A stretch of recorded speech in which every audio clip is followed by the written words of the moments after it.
Zaza Siosi, physical therapist, here with your Movement Minute for today. So today, I just want to pop in and talk a little bit about popping, or cracking, or clicking, or snapping.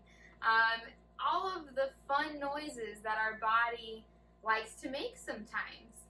So there are lots of people, though, that I have met that this type of noise or noises that our bodies make is concerning for them, especially if it is something that is causing pain. Pain, as we've talked in other videos, can be a sign that your body is trying to bring your attention to a specific area. Sometimes pain doesn't correlate with actual injury. Sometimes it does. So it's important to investigate a little bit further and to actually dive in and see, is this something that can potentially be harmful in the future, or is this something that I really don't need to worry about and it's more of a just personal thing that either bothers me or it doesn't bother me and it's just the way my body's working right now. And if you're cool with that, then I'm cool with that. But for the people who are having some pain, it's a good idea to figure out, is the pain being caused by the actual thing that is causing either the clicking, the snapping, the grinding, the popping, whatever you like to call it. So most of us have all heard that cracking our knuckles or kind of cracking our back, even though sometimes that feels good, is not good for you. But actually, there is one study that talks about what is the actual mechanics of when you crack your knuckles.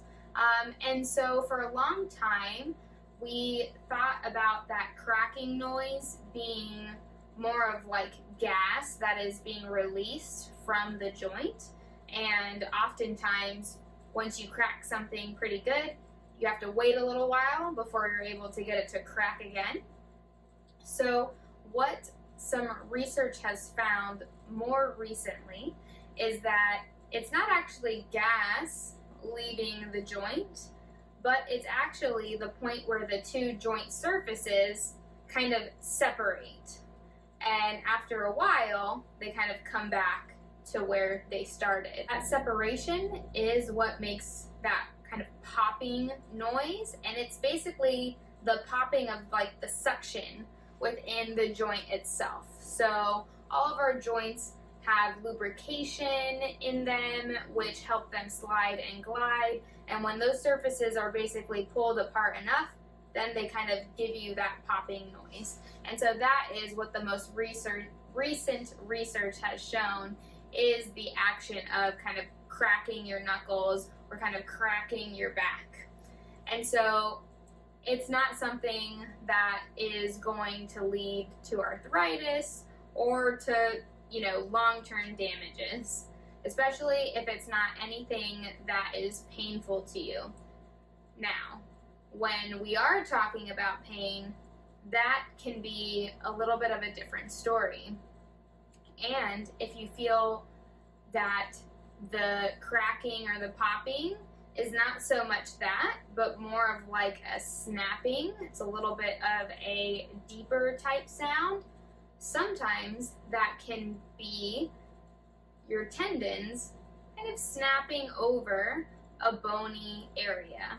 And so I have experienced and have had clients that have had more of, front hip type of snapping or side of the hip snapping, maybe some snapping through their knees or through their shoulder joints. And a lot of times what that can be is, again, the actual tendons of the muscles not coordinating as efficiently as they should between themselves in that area and also within the other muscles in that system to produce a nice smooth movement over the bony prominence. So a lot of times we can change that by just doing something different. And so doing something different may mean maybe lift that weight in a little bit of a different way in order to reduce that type of snapping sensation, get good at it that way, then go back to basically doing it the way you were before and see if that changes anything. Because the changes with that's more of the snapping of the tendon over bony prominences are more of a motor control or a neurological control that we are trying to retrain within your body. And that can happen fairly easily once we get access to that neurological system and once we get access into the motor pattern or the movement pattern that is most ideal. So that's it for today. Basically, if you are used to snapping your knuckles and being told that that's going to lead to arthritis, that is a myth. And we know now that it is basically the joint surfaces just kind of doing that as they work their way against the natural suctioning that creates stability in the joint. So the other thing that we talked about today was more of the snapping type of sensation that can happen in the hip, in the knee, the shoulder, in lots of different areas.